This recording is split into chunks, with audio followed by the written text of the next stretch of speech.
All right, so JR, welcome back to my channel. How are you doing? Good. And you? How are you?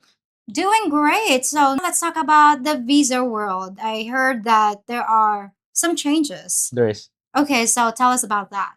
Okay, the big changes right now for the retirement visa is the age qualifying or the qualifying age because before it used to be 50, now you can apply for the retirement visa as early as 40 years old. As early as 40 years old. Yes, I think 40 is a decent way to retire.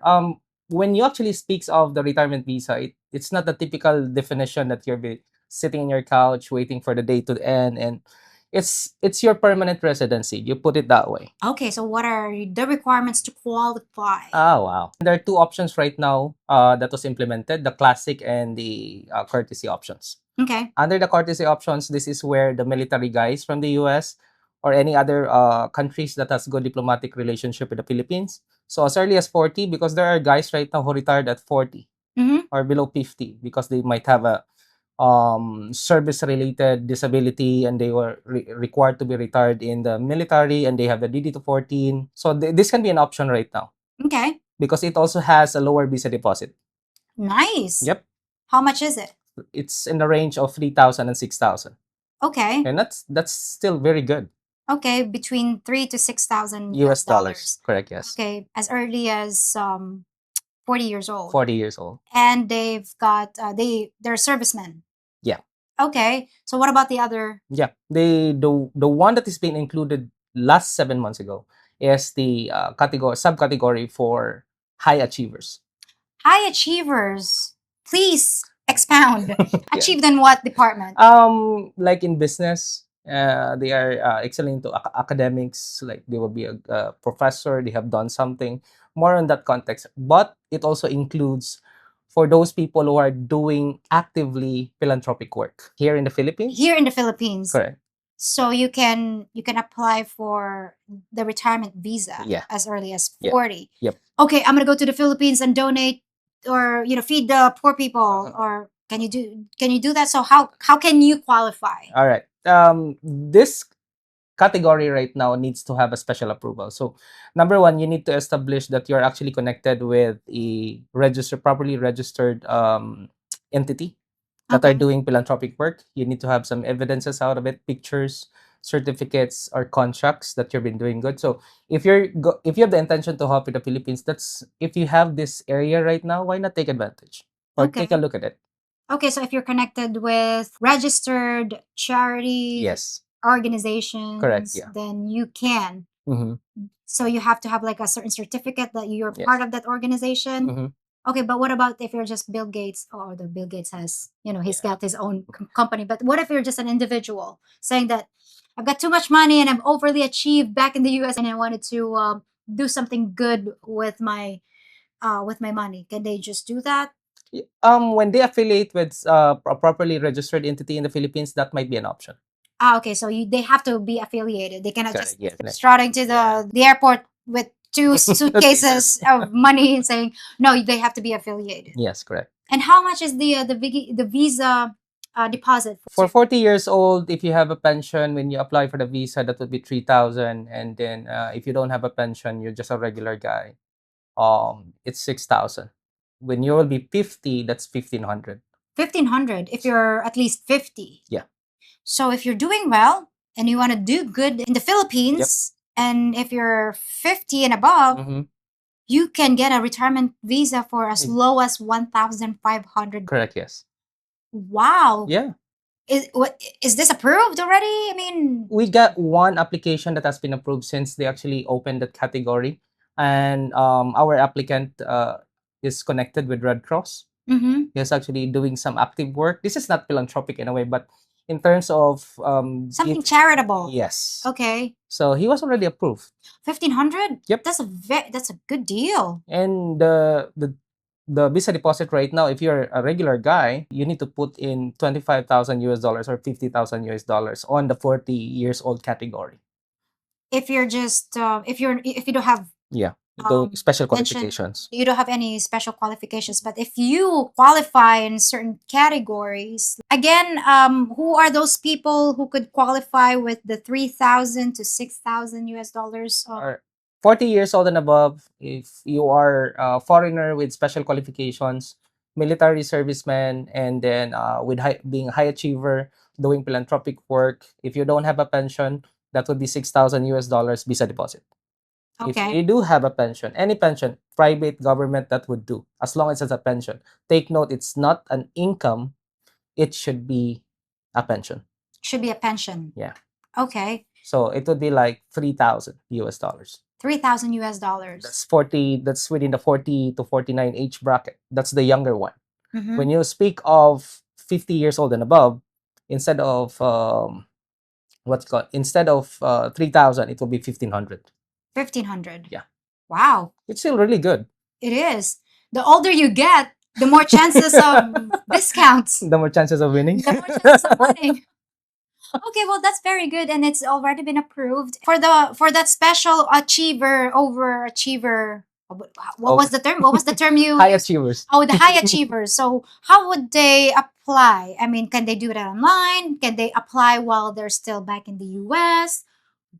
We can actually start your free qualifications because we need to actually have a pre-approval of your visa before we launch it in. We need to check your initial paperwork or the qualifications. There will be supporting documents, and we're gonna ask retirement office, hey, I have this guy whom might be qualified on this high achiever philanthropic work. Here are the documents, contracts, proofs, and pictures. And when the retirement office is at a go, then we'll prepare the next set of paperwork, and then we lodge in. Okay, so how long is the process, do you think? Pre-approval would take at least 1 month. So that can be done if you're still in the US, and we would highly recommend it. If you have that plan, make sure that you're gonna start it in the US because there are documents that you need to secure in the US. Right, and you cannot be. What if you're here as a tourist? Obviously, you have that option, but you might not have the paperwork. You're ready. Yeah, here. So it would be best if they think of doing that route. Yeah. To start it while they're back in their home countries. Yeah. Okay, gotcha. And then the pre-approval will take around a month. A month or so. But for the whole process, more or less, how long will it Upon take? completion of your paperwork, and when the government office accepted it, that would be 45 to 60 days roughly. And what are the benefits of getting that the retirement visa compared to just a regular tourist visa? Actually, for the retirement visa, is plain and simple. It is your independence. It's not attached to any regulation. Like for the tourist visa, you need to go to the immigration office every 2 months doing your tourist visa extension. Mm-hmm. What if you're living like north of Cebu? You're gonna travel, go back here. That's still. I know it wouldn't cost you that much, but you know what? It still costs your time. True. So with the retirement visa, it's good. It's good. Lifetime. Lifetime. Yeah. Well, wow. Okay. Well, at least the Philippines is trying to invite younger Retirees. Do you think it's enticing to some I think Westerners? so. Yeah, I think so. Okay. Like if I'm a foreigner right now, I go here and actually have my business here set up, and I have this I send kids here to school, and that might be something that you can actually, hey, this is my tuition, this is the payment of the school fees, and then that's something that you can say, hey, I have a business here. I might not be a high achiever because I'm doing like a dive shop, and then I have 5 children of my employee that actually sent to school. That is still philanthropic work. Oh, you can that I mean, that can be. It's I know it's vague, but yeah, if it's worth a try. according to, well, it depends on the evaluation. That could also be. Yeah. Okay. So It may be okay, because it depends on the evaluator. correct. Yes. Yeah, because they're the ones who's gonna decide. I know that we have lost. It's so vague that maybe it could pass as charitable activity. Then they could take advantage of that. True. Okay, so with the retirement visa, are they allowed to own businesses? Are they allowed to go to school here? Yeah. What about sending their girlfriends to school? That's another story. That's a different story. Okay. Because for those people who wanted to invest in the Philippines, kindly take note that before you set up a company, make sure that you have the any retirement visa or any permanent visa, because when you set up your corporation, that will actually give you the proper authority and legal way to become the board or the president, because that's the new regulation right now. Okay. Setting up the company is another government agency that is overseeing that. doing your visa is another government agency that overseeing that. Registering your business in the city or local municipality where is it located is another government office. So there's still a circle of government offices that you need to deal with so that you'll have proper paperwork to run the business. Wow. So okay, well, there's actually I'm seeing a lot of advantages of getting a retirement visa. Yeah. Either to establish a business here, at least um it gives you the benefit of actually staying here for good. Yeah, lifetime. Lifetime. Regardless of how many times you get married, divorced, annulled, they don't care about that. They don't care about that if as long as you don't convert it into a 13A. So it's a different It's a different story. it's a different story. So retirement visa, you can have that as early as 40. Mhm. And if you wanted to establish a business here, do some charitable work, go to school, who knows? Well, it gives you the freedom, and it gives you the freedom to go in and out of the country. Yeah, freedom, independence, and flexibility. Flexibility. Oh, we all love flexibility. Exactly. So what about this new thing? This is for those people who have Married the Filipino citizen, okay. and then their petitioner, who is the Filipino citizen, passed away. This will only affect those guys who are married to a Filipino citizen, and then if their petitioner, which is their wives or husbands, if they pass away before their 13A is revoked, was it? But Yeah. now You can apply. you can apply. So even though your Filipino wife is no longer here, like they passed away, they can still keep their 13A Yeah, and be the petitioner. and be the petitioner. Like you can petition yourself. Correct. And it's also very important to understand that it's not automatic. Immigration will not actually do that for you. You need to apply for it. You need to comply because they will be checking your credentials. By policy of the immigration, you need to downgrade it back You have to downgrade it back to at the point of death or separation oh because otherwise you'll be penalized. They might be not living together for a month. oh That's already separation. Oh, just separation. They can get your Oh. 13A. What if your Filipino spouse like, hey, say, I'm not living with that guy anymore. It's been a year, and why is it that he's still keeping my spousal visa? If you're no longer living together and she files for Yep, files a complaint. Then that is where they're gonna start asking you a question. When did you start? When did you separated? When did you not live together?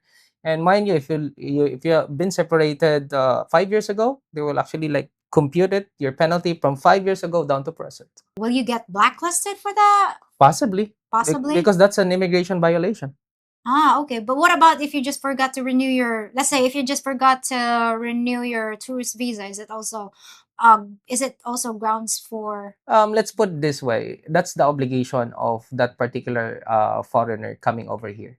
So okay, so they have to be on top of everything. You have to make sure that they're following their visa Yes. privileges and then renewing it on time Mhm.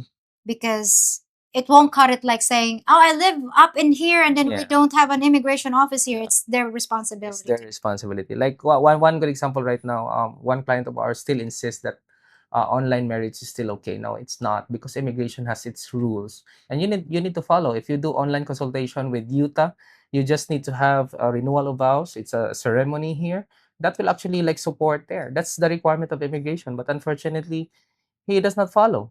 So what's the point? You're here, and please take note that the visa here is actually a privilege being given to the foreigner from the Philippine government. They have the right to revoke that anytime. Okay, so we're talking about people who got married online. Online, yes. So There's still few. okay, so immigration wise, is that recognized in the Philippines? No? Since when? Because I have people that I mean I know some people that got married online. Mhm.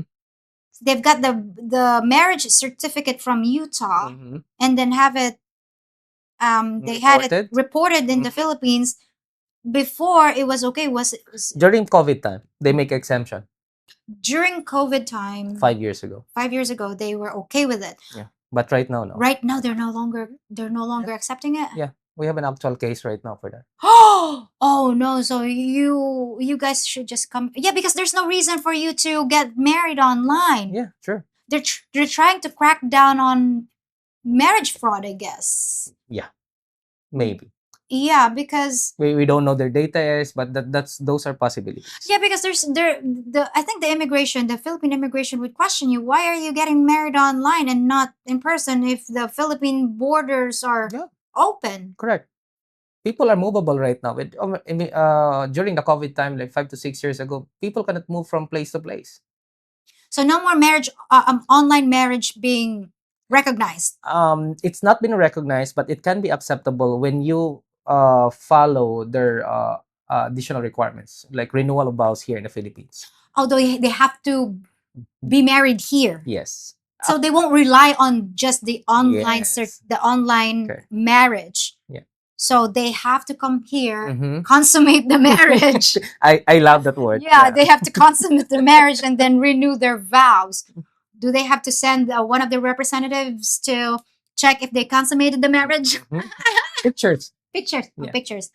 You know what's crazy about pictures, wedding pictures? We do have a client before that actually like edited the picture. What do you mean edited the pictures? I don't know, for whatever reason they actually edited the picture that they're married there. Yeah, up to some Married where? Married here? I don't know, here in the Philippines, yeah. Because right now immigration is asking for pictures. Proof? Wedding ceremony pictures. Proof, yes. So did they get married or not? They say that they got married and they don't have pictures. People, okay, given the benefit of the doubt. I mean, knowing our culture, that would be very weird to not have pictures during your big day. Exactly. Even though it's a simple ceremony, Mhm. even in a simple Yeah. reception, you gotta take pictures. You even take photos of your cats every day. And you have those film Yeah. pictures like, okay, I'm gonna develop it. Yeah, I mean, Yeah, as simple as that. Those are requirements ah. because that's ground for denial. And what would happen if they deny it? You might be blacklisted. You might be blocked and applying for the visa okay? for your lifetime. And you're screwed. Okay, so let's talk about just touch a little bit on the blacklisting in the Philippines. Okay. Technically, immigration laws here are being set up way years before. If you overstaying is a grounds for blacklisting.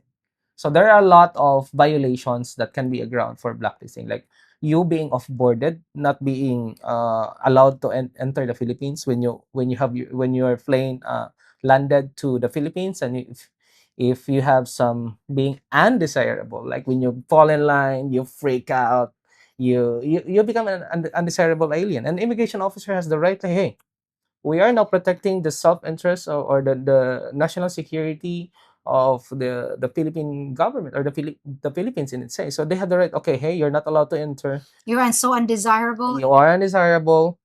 Thank you. You have to buy your own ticket Going back. Oh, okay. And I know it's been like a very touchy subject back. It is. Yeah, because they have their discretion, right? Yeah. Let's put this way: when someone like talk to you and actually like freak out, like be FS, and then he's gonna say that to you, and we're a Filipino, like we're not used to talk to foreigners like that. It might be simple to you, like, hey, if you're cursing in the sky, they're like BS. Yeah, even though if you're Yeah. even if you're not directing your frustration towards this immigration officer, and if you're cursing, Yeah. Correct. Just be nice. Okay, so aside from that, if you missed your visa extension, that could be Even if for one day. even for one day. Yeah. Try to do that in the US. Overstay for a day. What will happen to you? I know they're gonna send they're gonna send the Ghostbusters, no, the Ice Busters. Yeah, so it's the same context. There might be leniency in the Philippines right now, but I think that the Philippines is very decent enough to welcome you guys to come here. But just don't be an asshole here. Yeah, okay, so just follow the basic rules and regulations. Do not even try for a second overstaying your visa even for a day, because that could be that could be a grounds. That could be grounds. And if you wanted to justify, you're gonna raise your voice. I know it's pretty normal with other guys, but you know what? If you are into military service, you might have spikes of your emotions because you have PTSD. Mm-hmm. So that will not be a good situation for you. And they will not accept it as an excuse. Yes, correct. Okay. Because it's your sole responsibility to behave here in the Philippines. But what about if you've got some criminal record? Criminal record's a different thing. You need to settle it out. Okay. But what if it's back in the US and you already served your time? But it depends. It still depends on If it's what's served, where's the proof that you observed it? As long as you're not in the Interpol, As long as you're not in the list, or the red list, the red list. because countries to countries are talking this set of things. So if you're gonna be a red flag in other countries, the crime that you have actually made in your country might be really heavy. Okay. Well, where would they find? Okay, so for those of the guys out there that want to, apply for the retirement visa, where could they find the list of requirements that they need to prepare? I think it's technically it's available in the internet. When you search about it, there are a bunch of information. Oh, so they can just go to one of our government's Yes. website. Yeah, in terms of For- requirements. Yeah, for the visa requirements, and also in the, I think there's like a certain part in the PRA. Yeah. I'm not sure if it's in the PRA. Yeah, it's in the PRA website as well. Okay, the Philippine Retirement Authority. Authority. Okay, so for further, for more questions and concerns, where would they find you? Online, internet, or where? We do have apart from here, we do have also a YouTube channel, we do have Facebook, we have an email, we do have a website. So Okay, so we'll link everything in the description box of this video, and you can ask JR directly for any clarifications. Yep. Yeah, because feel free to ask questions. We're doing consultations. Our team will be our visa advisors will be happy to talk to you, sit down with you, and we'll be asking what are your qualifications, what are your plans, so that we can actually have a tailor fit solution of your needs here. And also, I have something for you guys, if I may. sure. In the sooner we'll be launching our membership programs. Oh, That caters actually for the real estate and also for the visa. So that I thought you're gonna be performing for us. They're gonna see JR in speedo. I'm just kidding. What kind of membership is that? Is it gonna be only friends? Only friends Only membership. Yeah, website? we do really have figure out the need for you guys to be for you to be guided accordingly, hand holding your hand from step one to finish. Because like for real estate, like there would be people buying properties that it should not be on that contract. Okay. Yeah. So you're expanding from the visa retirement visas to real estate. Yeah. And I launched that I think mid last year. okay, Launch it. to help you folks, find your forever homes. Yep. Or if you have real estate concerns, because real estate here could be really tricky It if is. you don't know the ins and outs. Mhm. And JR knows the ins and outs. And I would not hesitate to tell you there's a lot of red flags. Step away, walk out, or move forward. One good example. A client came to our office and he entered into a contract with an agent, and the agent is not authorized to sell the property. Wow. Just to give you an example. So there will be in-depth community that we will be building to handhold those two major one, and we're starting also our driver's license for Cebu. So yeah, Great. I've been asking that for many years now, JR. You we should started with Cebu. Okay, perfect. Good. Then they can help you with, JR can help you with your retirement visa, and then your future home, and then your driver's license. Correct. Well, perfect. Well, thanks again, JR. I Thank you. appreciate your time. And guys, I hope you enjoyed this segment. I'll be back next week with something new. So stay tuned. And that's it for today. Bye.